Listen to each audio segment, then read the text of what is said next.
ಈಗ ನಾವು vegetable cutlet ಮಾಡೋಣ. ಅದಕ್ಕೆ ನಾನು ಒಂದು ಇಡಿಯಷ್ಟು ಅವಲಕ್ಕಿನ ನಾನು ವಾಶ್ ಮಾಡಿ ಇಟ್ಕೊಂಡಿದ್ದೀನಿ.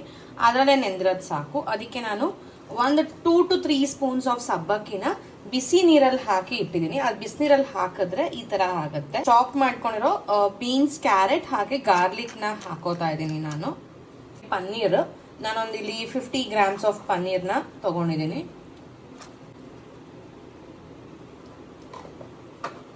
ಹಾಗೆ ನಾನು ಬೈಂಡಿಂಗ್ಗೆ ಪೊಟ್ಯಾಟೋನ ತಗೊಂಡಿದ್ದೀನಿ. ನಿಮಗೆ ಸ್ವೀಟ್ ಪೊಟ್ಯಾಟೊ ಬೇಕು ಅಂದ್ರೆ ಅದನ್ನು ತಗೋಬಹುದು. ಇದನ್ನ ಈಗ ಮಿಕ್ಸ್ ಮಾಡ್ಕೊಳ್ಳೋಕ್ಕೂ ಮುಂಚೆ ಇದಕ್ಕೆ ಒಂದು ಸ್ವಲ್ಪ ಖಾರಕ್ಕೆ ಸ್ಪೈಸಸ್ಗಳನ್ನ ಹಾಕೋಣ. ಸ್ವಲ್ಪ ಚಿಲ್ಲಿ ಪೌಡರ್ನ ಹಾಕೋತಾ ಇದ್ದೀನಿ. ನಿಮಗೆ ಖಾರ ಜಾಸ್ತಿ ಬೇಕು ಅಂತಂದ್ರೆ ನೀವು ಜಾಸ್ತಿ ಚಿಲ್ಲಿ ಪೌಡರ್ನ ಹಾಕೋಬಹುದು. ನಾನು ಒಂದು ಸ್ವಲ್ಪ ಜೀರಾ ಪೌಡರ್ನು ಹಾಕೋತಾ ಇದ್ದೀನಿ. ಒಂದು ಸ್ವಲ್ಪ ಧನಿಯಾ ಪೌಡರ್, ನಿಮಗೆ ಪೆಪ್ಪರ್ ಪೌಡರ್ನು ಕೂಡ ಈಗ ಹಾಕೋತಾ ಇದ್ದೀನಿ. ಸೊ ಇದನ್ನ ನೀಟಾಗಿ ಈಗ ಮಿಕ್ಸ್ ಮಾಡಬೇಕಾಗತ್ತೆ. ನಾನು ಇಲ್ಲಿ ಯಾವುದೇ ಕಡಲೆ ಹಿಟ್ಟಾಗ್ಲಿ, ಅಕ್ಕಿ ಹಿಟ್ಟಾಗ್ಲಿ ಅಥವಾ ಕಾರ್ನ್ ಫ್ಲೋರ್ ಆಗಲಿ ಯೂಸ್ ಮಾಡ್ತಿಲ್ಲ. ನಾನು ತಗೊಂಡಿರೋ ಅವಲಕ್ಕಿ ಮತ್ತೆ ಆಲೂಗೆಡ್ಡೆ, ಸಬ್ಬಕ್ಕಿ ಇದರಿಂದನೇ ಬೈಂಡಿಂಗ್ನ ಕೊಡ್ತಾ ಇದ್ದೀನಿ.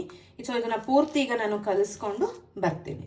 ಸೊ ನಾವು ಯಾವುದೇ ನೀರು ಹಾಕೊಳ್ದಲೆ ನೀಟಾಗೆ ಕಲಿಸ್ಕೊಂಡ್ರೆ ಈ ಕನ್ಸಿಸ್ಟೆನ್ಸಿಗೆ ಬರುತ್ತೆ. ಅದನ್ನ ಪ್ಯಾಟೀಸ್ ರೀತಿಯಲ್ಲಿ ನಾವು ಮಾಡಿ ಆ ಕಡೆ ಈ ಕಡೆ ನೀಟಾಗೆ ಸುಟ್ಕೋಬೇಕಾಗತ್ತೆ. ಈ ಕಡೆ ಎರಡು ಕಡೆನೂ ಫ್ರೈ ಮಾಡ್ಕೋಬೇಕಾಗತ್ತೆ.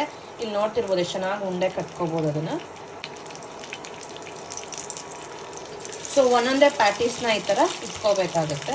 ನಿಮಗೆ ಇದಿನ್ನೂ ಕ್ರಿಸ್ಪಿಯಾಗಿ ಬೇಕು ಅನ್ನೋದಾದ್ರೆ ಹೆಲ್ತಿ ವರ್ಷನ್ಗೋಸ್ಕರ ನಾನು ಇಷ್ಟೇ ಮಾಡಿದ್ದೀನಿ. ಇನ್ನೂ ಕ್ರಿಸ್ಪಿಯಾಗಿ ಬೇಕು ಅಂದಾಗ ನೀವು ಕಾರ್ನ್ ಫ್ಲೇಕ್ಸ್ನ ಒಂಚೂರು ಪೌಡರ್ ಮಾಡಿ ಆ ಕಡೆ ಈ ಕಡೆ ಅದನ್ನ ಸುಮ್ಮನೆ ಟಚಿಂಗ್ ಥರ ಕೊಟ್ರೆ ಕ್ರಿಸ್ಪಿಯಾಗಿ ಬರುತ್ತೆ ಪ್ಯಾಟೀಸು.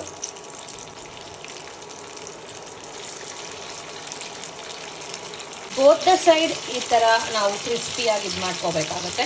ಇಲ್ಲಿ ಆ್ಯಕ್ಚುಲಿ ಇದೆಲ್ಲ ಬಿಟ್ಕೊಂಡಂಗೆ ಆಗಿದೆ ಅಂತ ನಿಮ್ಗೆ ಅನಿಸಿದ್ರೆ ನೀವು ಆ್ಯಕ್ಚುಲಿ ಒಂಚೂರು ಕಾರ್ನ್ಫ್ಲೋರ್ ವಾಟರ್ ಒಳಗೆ ಇದು ಮಾಡ್ಬೋದು.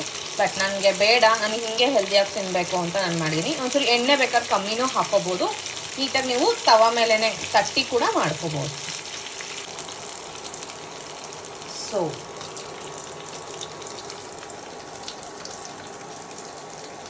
ನಮ್ಮ ಬಿಸಿ ಬಿಸಿಗೆ ಕಟ್ಲೆಟ್ ರೆಡಿ ಆಗಿದೆ. ಇದು ಹೆಲ್ದಿಯ ವರ್ಷನಲ್ಲಿ. ನೀವು ಇದನ್ನ ಬೇಕಾದರೂ ಏರ್ ಫ್ರೈಯರಲ್ಲಿ ಕೂಡ ಮಾಡ್ಕೋಬಹುದು, ಇಲ್ಲ ಡೀಪ್ ಫ್ರೈಯಲ್ಲಿ ಕೂಡ ಮಾಡ್ಕೋಬಹುದು. ಸೊ ಇವತ್ತಿನ ರೆಸಿಪಿ ಇದಾಗಿತ್ತು. See you in the next vlog. Bye bye.